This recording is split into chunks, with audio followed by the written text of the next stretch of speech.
This is Helena Michaelsen.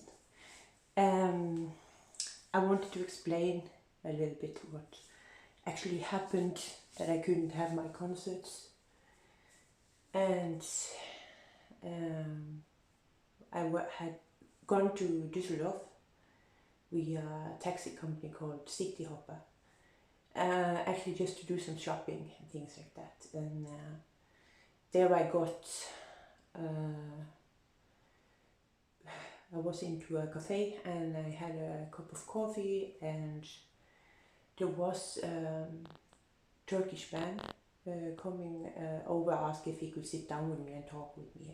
I was to the toilet, and when I came out again, I drank up the coffee and I felt very dizzy, and I don't know what has been in it, but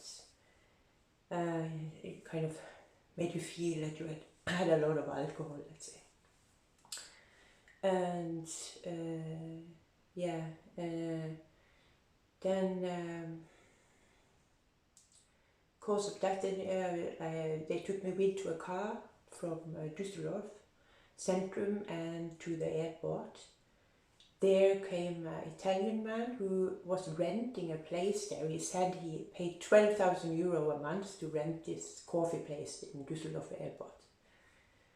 And I check up with other people, and this can be correct, that this is actually the prices they have to pay there in rent per month to have a shop at Düsseldorf airport.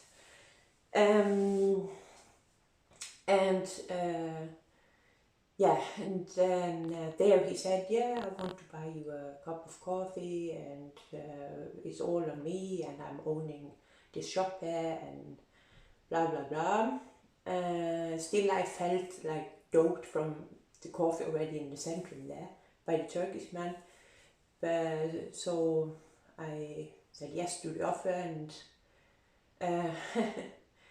which I shouldn't have done. And then what happened, he took me up to a shower place in the airport of Düsseldorf. There is for personnel, like a shower place. They can shower, and they have cupboards, they can lock their values and things like this. And this is only for people who have shops there and work there.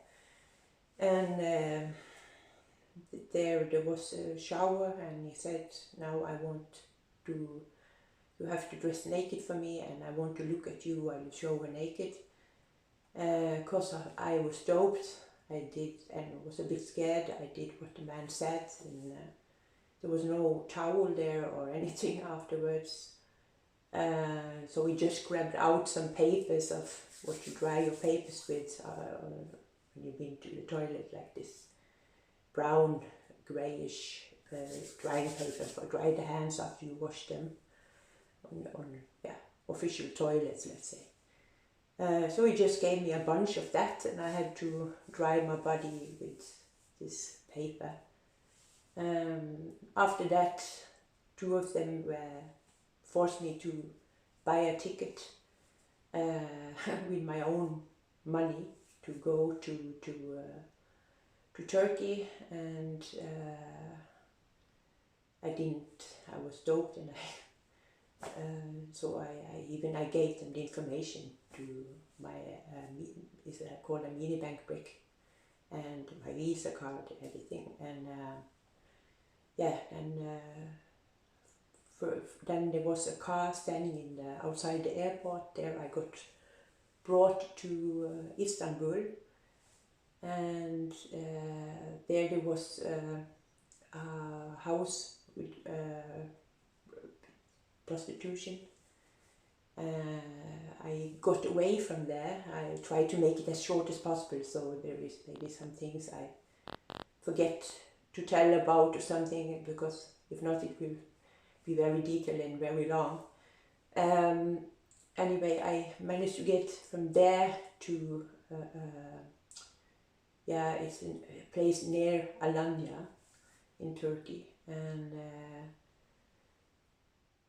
after a couple of days, and yeah, because of that I was a musician, and I showed them, said to them, I have music videos on YouTube and things like that. They got a bit nervous and understood, okay, she will be missed, and she's officially known person, let's say.